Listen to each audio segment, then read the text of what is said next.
আসসালামু আলাইকুম সম্মানিত দর্শক, তাব্বাত ইয়াদা অর্থাৎ সূরা লাহব আরবি এবং বাংলা উচ্চারণ সহ শব্দে শব্দে খুবই সহজে চলুন শিখি। আমি দুইবার বলবো, আপনিও বলেন। বিসমিল্লাহির রহমানির রহিম। তাব্বাত ইয়াদা আবি লাহাবিন ওয়া তাব। تبت يدا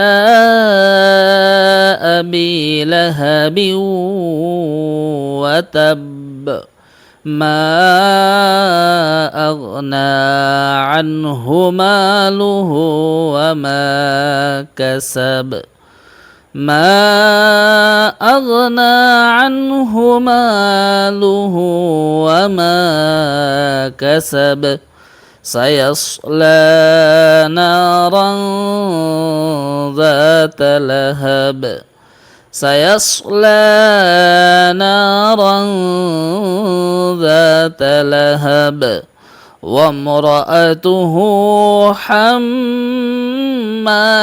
الحطب وامرأته حمالة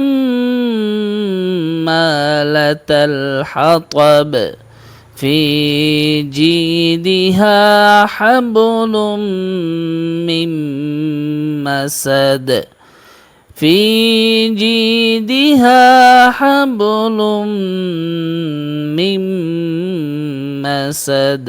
Please follow and subscribe for next video. Jazakallah.